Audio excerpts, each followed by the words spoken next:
Hey, everybody, and welcome to the fifth episode of the Filtra.io podcast.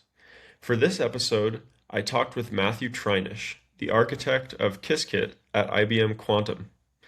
In this episode, we discussed how IBM is moving beyond the quote-unquote science fiction phase of quantum computing into an era of real quantum utility, as Matt calls it.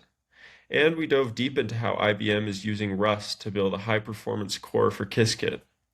Before we begin, be sure to follow Filtra.io on all platforms to catch future episodes of this podcast. And if you want to discover Rust jobs in unexpected places like IBM Quantum, check out the Filtra.io job board. And with that, here's the interview. Okay, so I feel like quantum computing is one of those things that a lot of people don't know a lot about, but also there's a lot of opinions kind of swirling around about the potential effects of quantum computing and whether or not it's going to come online in a big way soon and all of these things.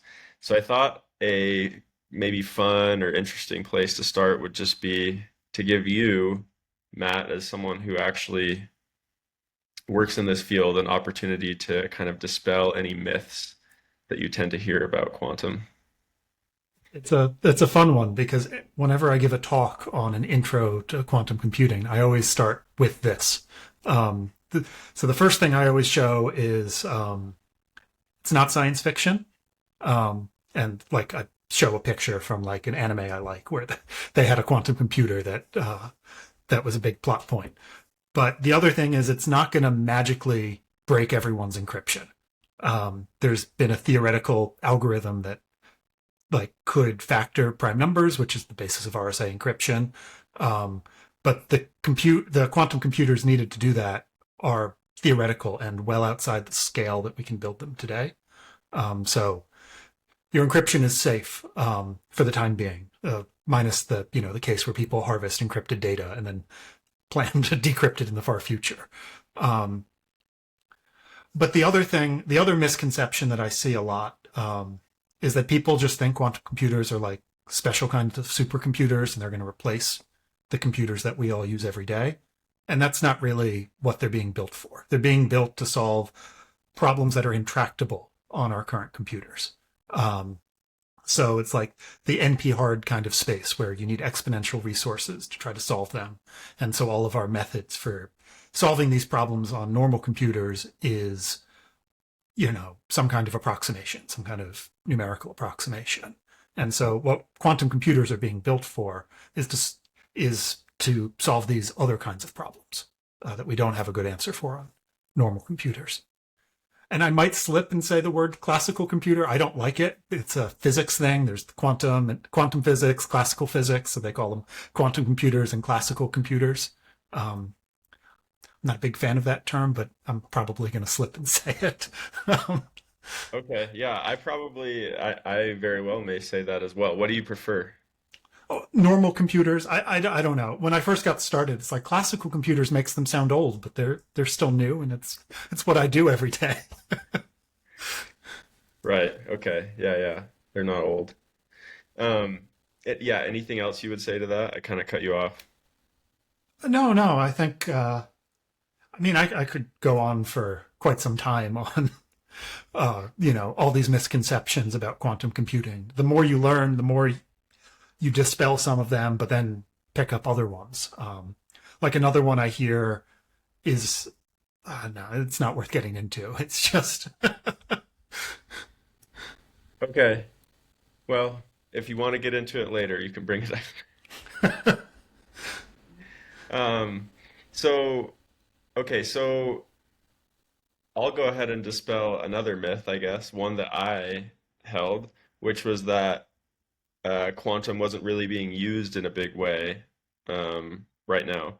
So I was doing some research on IBM Quantum and was quite surprised to find that um, it's a revenue generating division of the company. And I think I saw the number was like over 1 billion in cumulative revenue that it's generated. Um, so that kind of broke my frame. Where does that revenue come from? Like, what are the use cases that are driving use of the products that IBM Quantum is offering?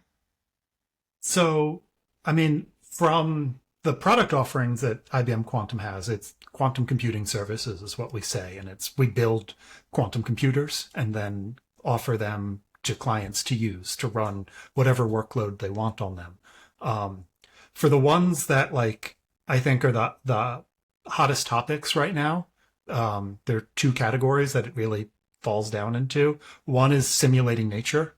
So I think there's some Richard Feynman quote about like quantum computing. You need to use a quantum computer to simulate nature because nature is quantum. Um, and that's an area of like active research. I mean, at the end of the day, all of these applications are research. No one is using it right now that I'm aware of for like a business critical system. It's not like, credit card transactions or going through a quantum computer for some processing. They're all researching applications to use these moving forward. But the two primary applications that people are looking at are simulating nature, and that's like chemistry simulation.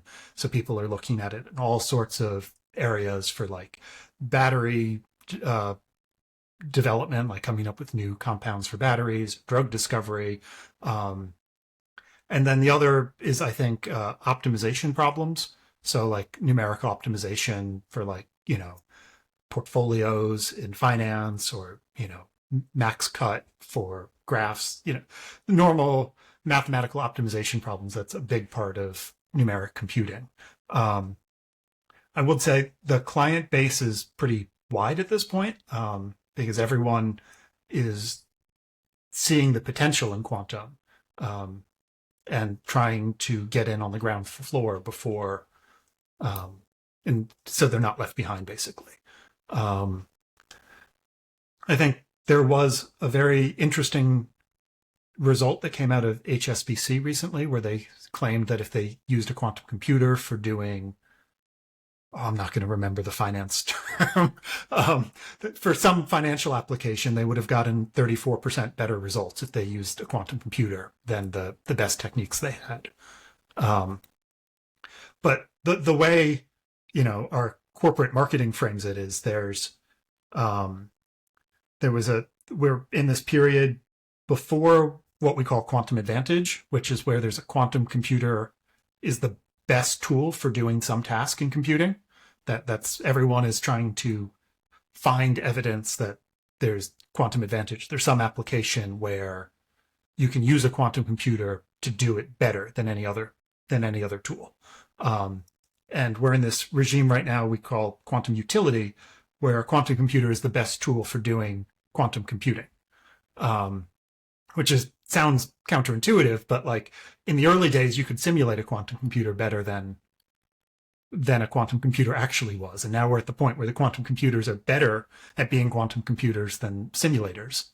And now we're trying to find an application before those theoretical examples I mentioned at the very beginning, where there's a real advantage to using one every day.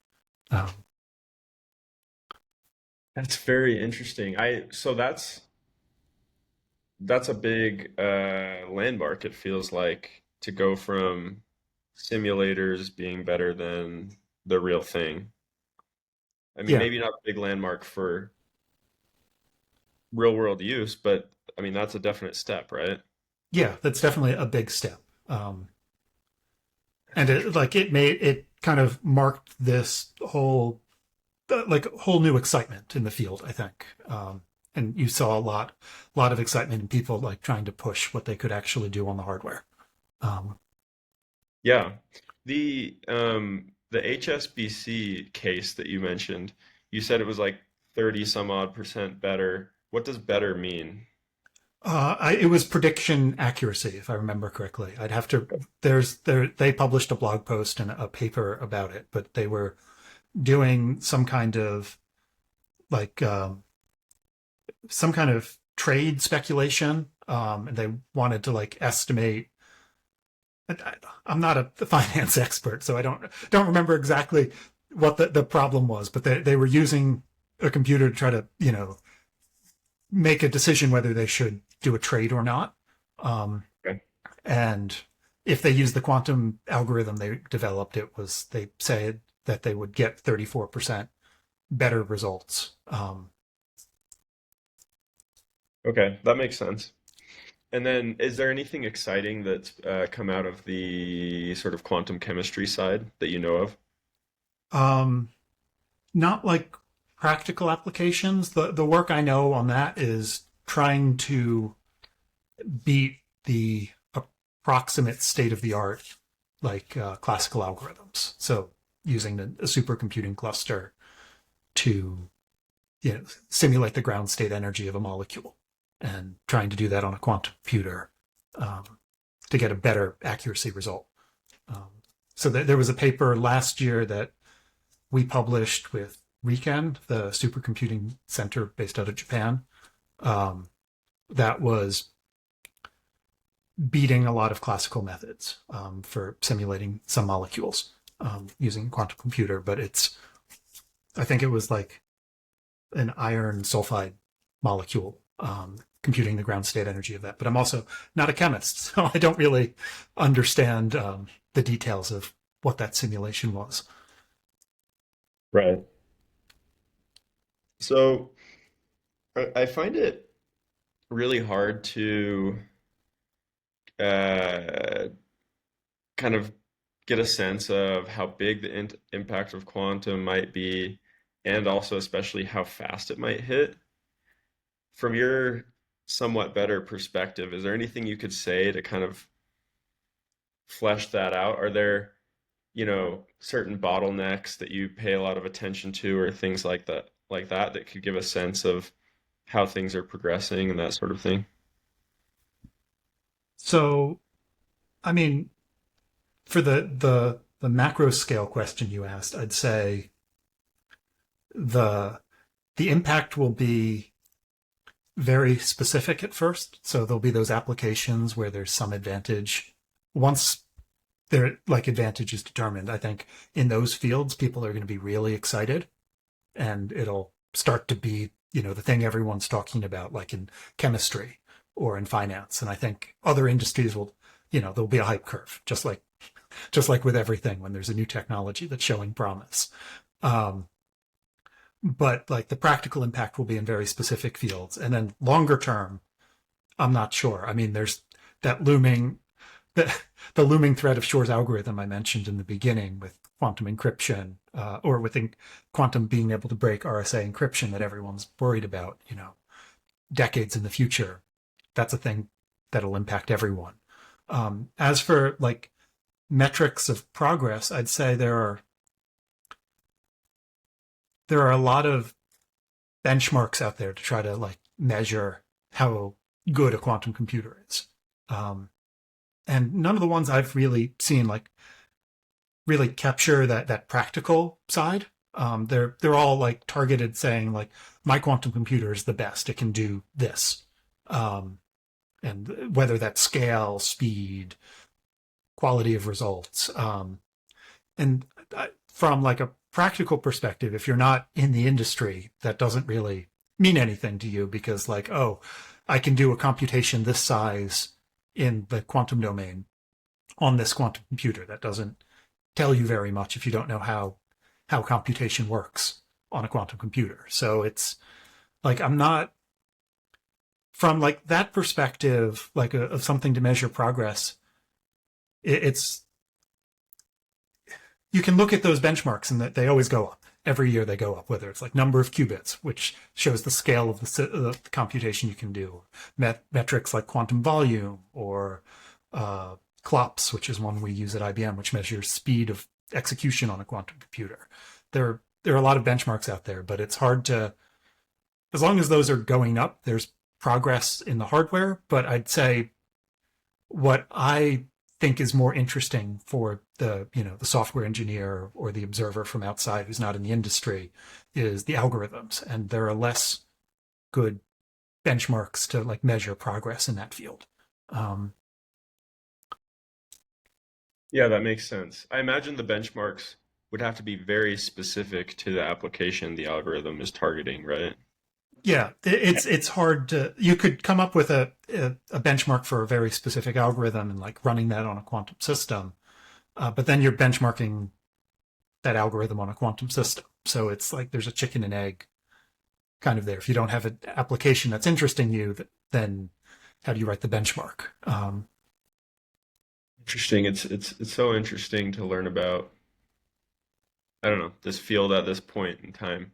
So this next question is a little bit less about quantum generally, more about IBM.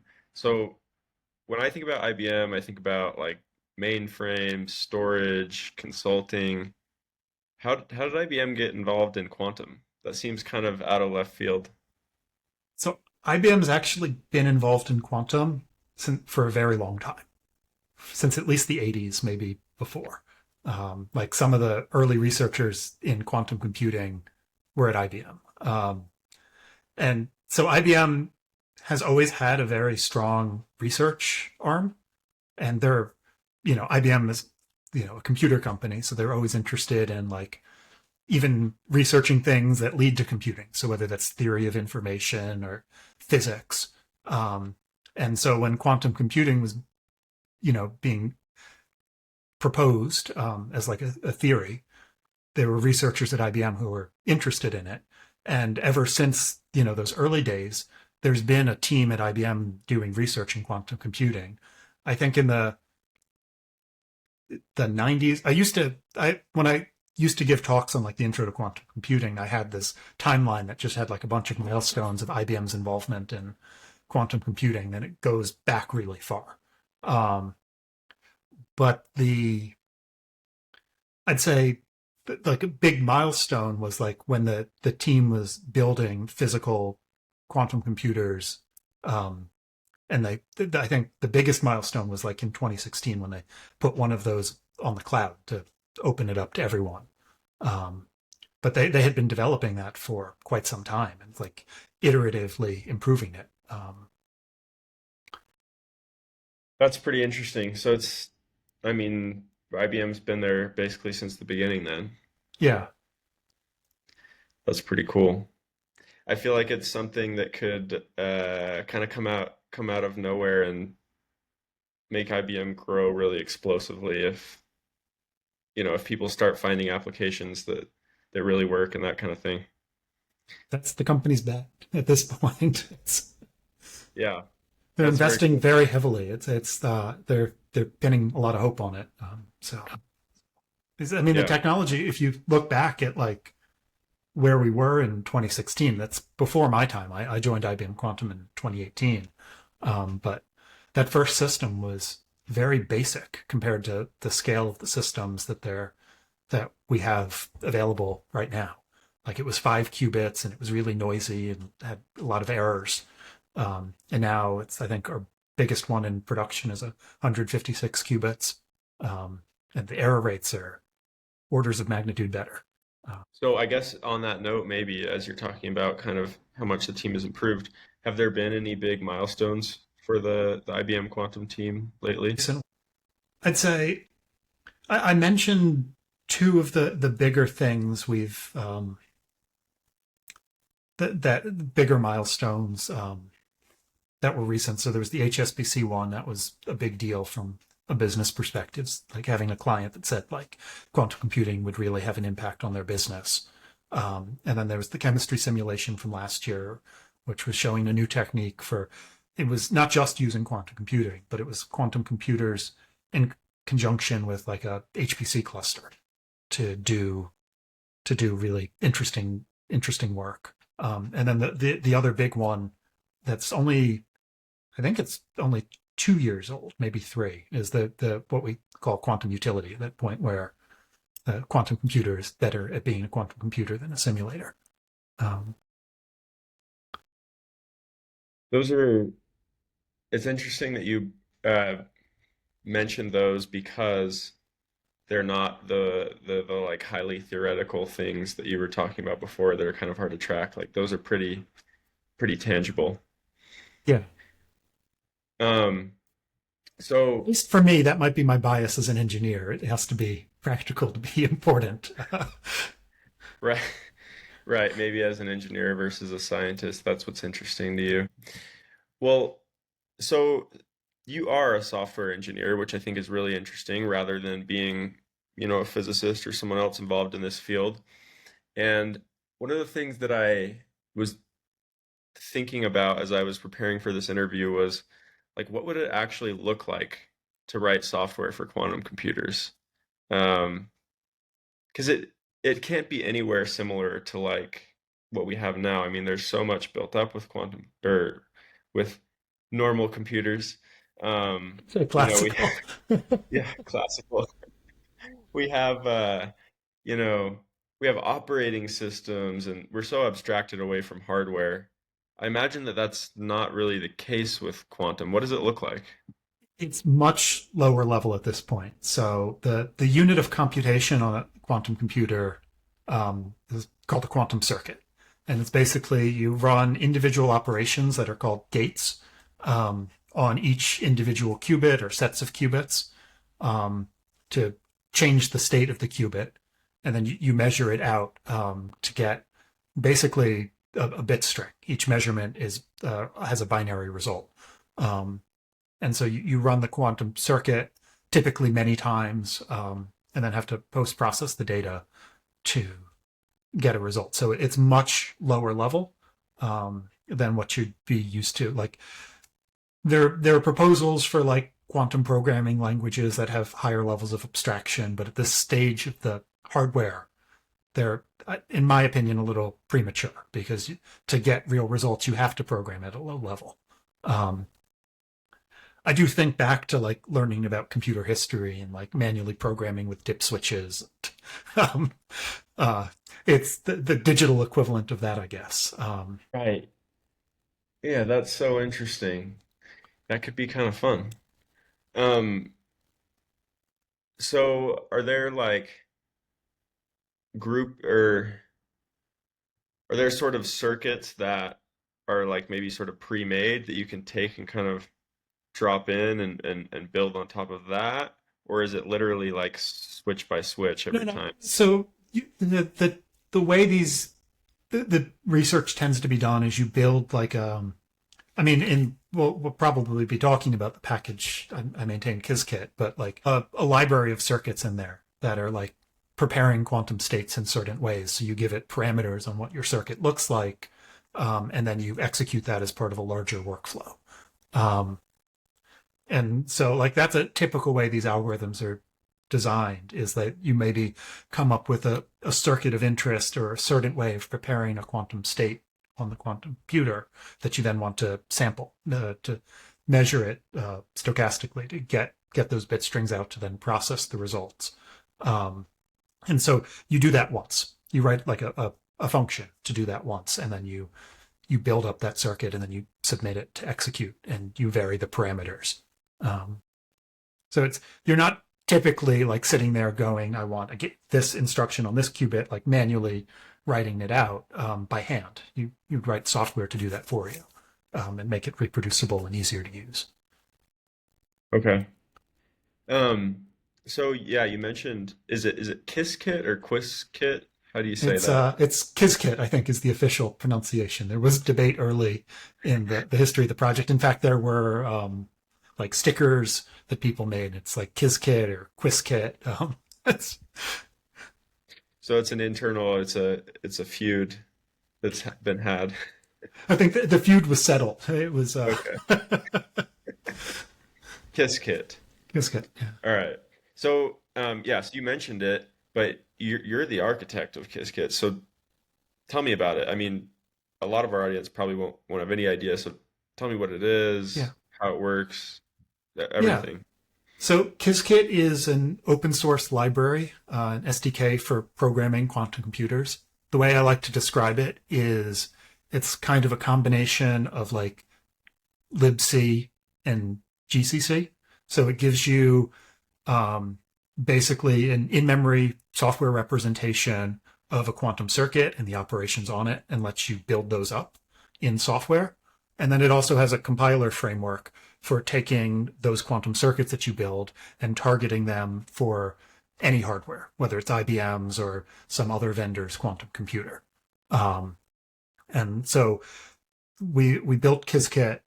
Originally, it was built to just have a Python API to interface with those quantum computers that IBM put on the cloud very early. Um, that was 2016, so it's almost 10 years ago now. But it's since evolved as the software gained in popularity to be a bit more general purpose. And I think the reason we're talking here today is that one of the things we've done is change it from being pure Python to now a lot of it is written in Rust. I think if you look at lines of code, it's about 40%. But the core data model and everything that we're doing in Qiskit is based in Rust. And then there's just a Python API around it and also now a C API. Okay. So, um, that's very interesting. So you're basically interfacing from Python to the Rust core. Yeah. That's cool. When I reached out, I wasn't sure how big of a role Rust plays, but it sounds like it's pretty huge. Yeah. Yeah. I mean, so started using Rust for Qiskit, not in Qiskit itself, actually. It was in a project I started, what's now called RustWorkX. Originally, it was called RetWorkX. There's a popular Python graph theory package called NetworkX. And it was not fast enough for what we were using it for in Qiskit. So I decided to use Rust to experiment to see if I could make it faster. And then I called it RetWorkX, and the NetworkX maintainers asked me to change the name because it was too similar. But so we started using Rust for that library, which was it was originally just a graph theory library for Python written in Rust for performance.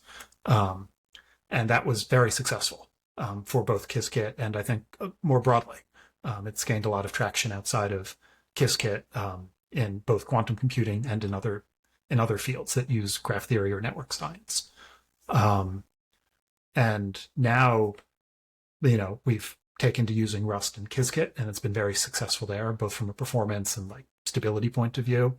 And it's really enabled us to write a lot of code in Qiskit. But then also, I think that pattern has translated inside of IBM Quantum for a lot of the internal software we write. It's often being written in Rust. So there's a lot of software, that's behind the firewall that is, when you submit a quantum circuit to be executed on a quantum computer, you need to, deal with queuing that, handling all of the APIs. That part isn't so much written in Rust, but then there's a lot of lower level processing that once the job starts executing to take it and, actually execute it on the quantum computer, and an increasing amount of that is written in Rust at this point. That's, I don't know, as a Rust person, that's just really exciting. I just had no idea that it was so significant. Yeah. Um, so I guess one of the natural questions would be is there something, well, let me frame it this way. I've been talking to a lot of embedded programming people, robotics people, that kind of thing lately, and it's just becoming very clear to me that Rust, for so many reasons, is so naturally suited to those use cases. Is there something similar with quantum? Are there specific reasons why Rust works so well there? So I'd say I'm not actually sure there is. I think the advantage of Rust, that as I see it for quantum, is just general, the general software engineering advantages that you get, where you don't have to worry about memory safety when you're writing it. You're not finding surprise bugs in production. You're finding them when you're writing the code, and the ease of maintenance, and then the mix of high level language features, but getting low level language performance. All of those advantages are the reason we started using Rust. I don't think there's an intrinsic advantage to what we're doing in quantum computing the language semantics provide necessarily. But it's just the general advantages that Rust gives you for just writing good software that's easy to maintain in production. I will say one thing that I always highlight on this is that like Qiskit being open source, I really like Rust as like a language for an open source library because it like takes the edge off of just code review or maintaining code from random people because the compiler is checking so much for you. Um, and that was a really big advantage because quantum computing has a lot of interest from a lot of people, and we get contributors with lots of varying skill levels. And like the compiler telling you that, you've got dangling pointers. I mean, it doesn't tell you that in those specific words, but like you don't have to worry about that level. If it compiles, then you have some assurance that, and you can concentrate on the logic. That was really valuable. Yeah, that's I've never I've never heard that put together, the open source benefits, but I mean that's so true. I hear people talk about that sort of in the context of a company, saying like, look, we've built up kind of all this business logic in like Rust type system, and so we know that when someone goes and does a refactor with it, the compiler is basically going to walk them through changing everything that needs to be changed, um, and make sure that they get to a certain level of correctness. Um, but that would be so amplified in an open source context. Yeah. So that's really cool. Um, do you, I'm actually, that piqued my curiosity. What is the scale of the participation in the Qiskit project? Is it pretty huge? I mean, the I've worked on larger open source projects in the past, but like for a field like quantum computing, um, I think we've got had like 700 unique individual contributors over the history of the project. I'd say the bulk of the work is still driven by IBM at this point, but there's definitely a fair number of just individual contributors that are not from IBM. And like 700 unique contributors is a lot, especially for a lot of open source projects. But it's, not on like Linux kernel scale. Sure. Yeah, yeah. That's a lot. Um, and it was cool you mentioned that you get a lot of different skill levels. I don't know, do people tend to be really productive if they're fairly novice, or is it more just something that they're, I don't know, poking around the edges of it? There's definitely been examples where people like show up with little experience and they grow. But I would say that's, to be honest, kind of the exception rather than the rule. A lot of the novice users, they show up and get frustrated that it's not passing CI. Um, and it's hard to overcome that barrier unless you have like a mentor that's like telling you, walking you through everything to get started. Yeah, that makes sense. So, one other question on the Rust note. Do you find that the Rust ecosystem kind of provides everything that you need in sort of the quantum computing realm, or are there some things left to be desired to make your work easier? Say from a pure language perspective, we're very happy with what Rust gives us. The areas in the ecosystem that I think hold us back a little bit. The biggest one I think is linear algebra libraries. Um, the space there is a bit fractured. There are three big ones. There's ND-array, which is like an n-dimensional array library, but doesn't really do linear algebra unless you link against BLAS and LAPACK, which standard C or Fortran libraries that everyone does for linear algebra. But so they don't do that. Then there's NAlgebra, um, which has a lot of advantages and has some linear algebra functionality. But again, to do more sophisticated things, they link against LAPACK. Um, and then the one we've been using more recently is FAIR, which is a smaller project. I think it's primarily a single maintainer. She does a great job, though. It's pretty performant, and that's all Rust. Um, but it's still a little immature as a library. Like it's still new, it's still evolving quickly. So it can be sometimes hard to keep up with changes on it. Um, and so like in quantum computing, we do a lot of linear algebra because at the end of the day, linear algebra is dictating what these quantum operations are doing. Um, and so that has been a pain point at times in the past. Um, I'd say uh, graph theory is like the next thing we do a lot of in Qiskit. And there's one big library for that, petgraph, which is gone through like ebbs and flows of being actively maintained and not, which has been an issue and not at other times. So part of like what I did in RustWorks is now there's a standalone library that wraps petgraph that like extends it with extra functionality to try to fill that gap. Maybe we can kind of put the bat signal out. Sounds like Yeah, there's some additional work to be done there. Um, yeah, that's good to know because that those two areas specifically affect a lot more than just quantum. So it's got to be a pretty big need. yeah, I would say so. I mean, and algebra is pretty mature at this point, and I think it solves a lot of use cases. Like there tends to be when I was looking through it, and I'm not an expert on the library. I just use it, but there seems to be some focus on like computer graphics, which I think makes sense. Especially, I know Rust is popular with a lot of people trying to develop game engines, and so like for that functionality, I think it's a bit better. And there's luckily some overlap in the math we do for quantum computing, but not all of it.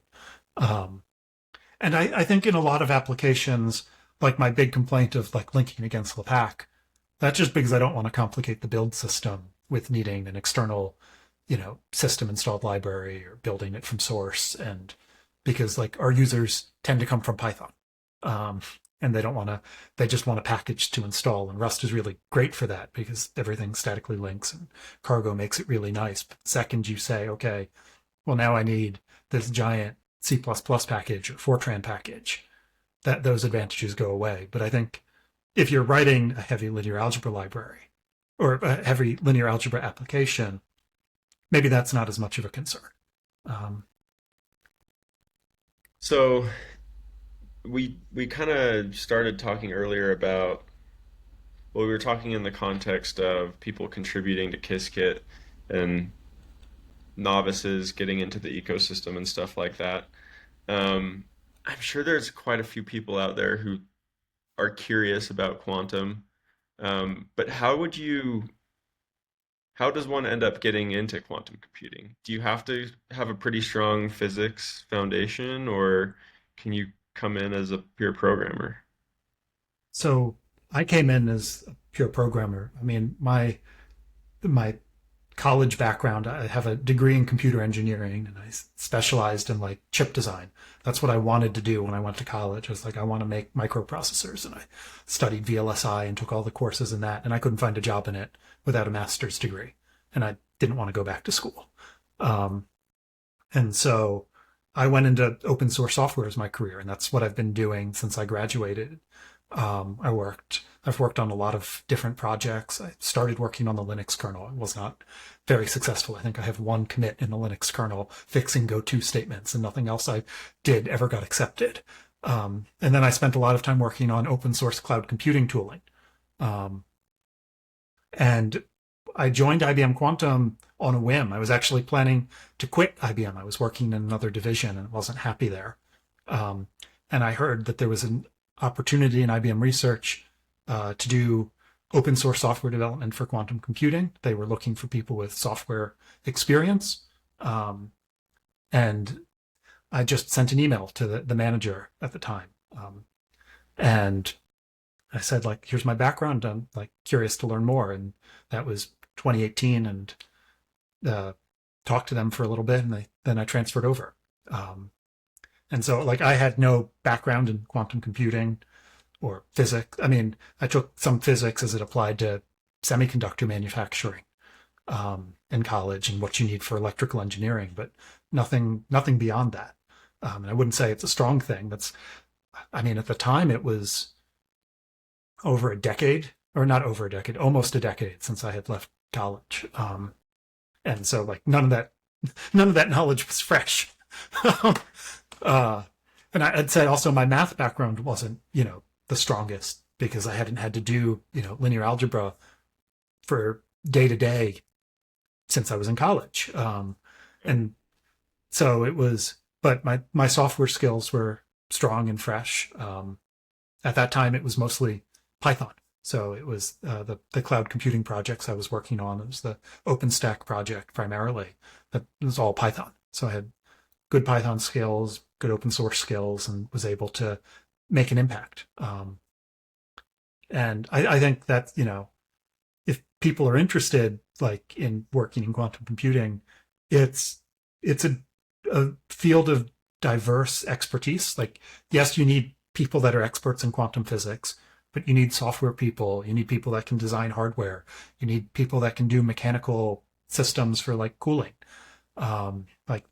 You just need a real breadth of different expertises, and no one person can do all of it. So there's not going to be one candidate out there that's like, oh yeah, I have a PhD in quantum physics, 30 years of experience doing Rust programming in the open. I mean, that's not even possible. Like 30 years of experience doing open source programming and, math. And oh yeah, I also build cryogenic fridges in my backyard. It's like people like that don't exist. Everyone has a specialty, and it's like it's combining all of those skills that lets us make progress. That makes sense.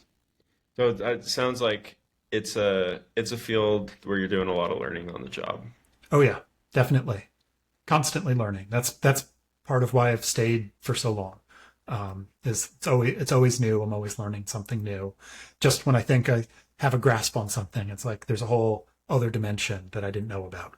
Um, Learned also a lot of new types of math that I didn't know existed um, before. That's always interesting and potentially daunting. Yeah, Um, but I think that sounds fun to be able to be in a field where you can just learn so much. Um, then you mentioned that you've stayed because you continue to learn. You've been there for what, like 7 years now? yeah. I joined in second half of 2018, so yeah, I guess it's the longest job I've ever had. It's There you go. It sounds like it's working well. Um, well, I guess given that context that you have working in the organization for a good chunk of time, what are the qualities that you see that tend to make people really successful or maybe really not successful working in this space? I think the biggest one is that willingness to learn and also say that you don't understand and like ask to learn because there's so many varied aspects to quantum computing and like building quantum computers or software for them that like you can't know everything and people are going to have different expertise, and the people that tend to be really successful that I've seen like know when they don't know something and are willing to ask and learn, um, and like then put that learning into action, whether that's helping other people learn it as well or putting it into practice. People I've seen who aren't successful aren't willing to do that, and they can't keep up. um, Right. So the scale of the challenges you're facing are such that you really have to have intellectual humility to yeah. just keep asking questions. Yeah, that makes sense. Um, well, beyond kind of what you just described, is there anything noteworthy you would say about the culture at IBM Quantum, or maybe just the way that people there are? There was a phrase that I mocked at the time internally, which was like, I think it was it was I'm going to get it backwards. It was either think like a startup, act like IBM, or act like a startup, think like IBM. Um, so I've worked at IBM. This is my second time working Yeah. at IBM, and I've worked in several different divisions in the company. And quantum is unique in many different ways. It's it feels it often feels like a smaller company. It tends to be a pretty agile place, where like people move around a lot, people are learning different things, um, and like things are constantly changing. It's I've not worked at a startup personally, but I have many friends who have, but it's an interesting mix, where they try to, you know, keep everyone thinking fresh and innovating constantly instead of following a rigid process. So more like a startup, a little bit. Yeah. That's cool. I think that um, from like a recruiting standpoint, that's probably uh, fairly convincing for a lot of people to hear. Like people maybe that are worried about bureaucracy or whatever, to hear that is probably really positive. Um, well, we talked about kind of your path into starting a career in quantum. Um, would you have advice for people who want to do that themselves? Good ways to, you know, crack the door open and start the process?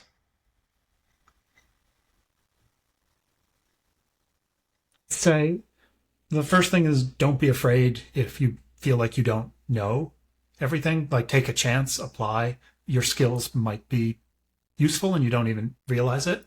Like there's always a need for good software engineers. That's advice I give everyone that's like software. You never know where every business is a software business at this point. So um, that's definitely one.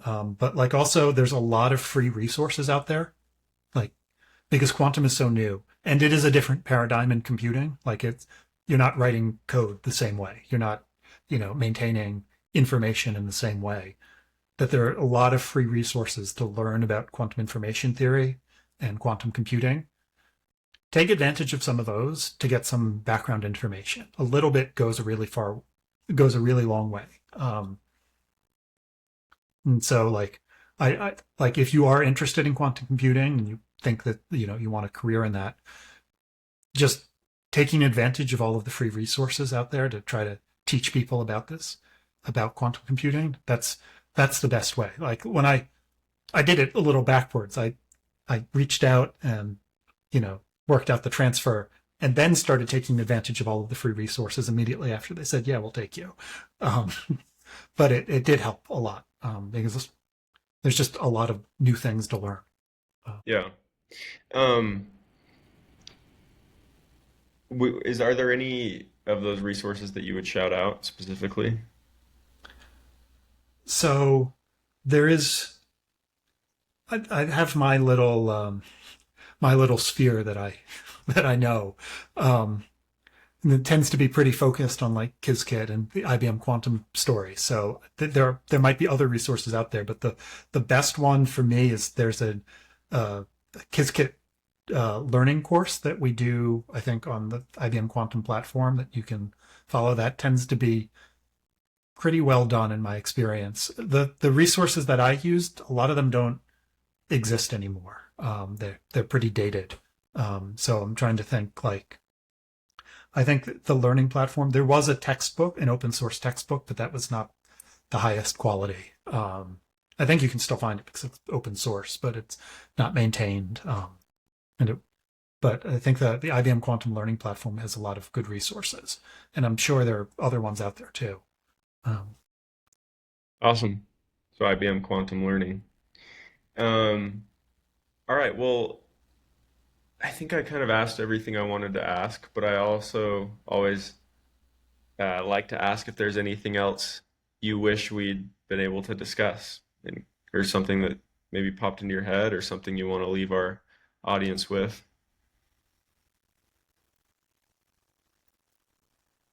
think of anything to be honest.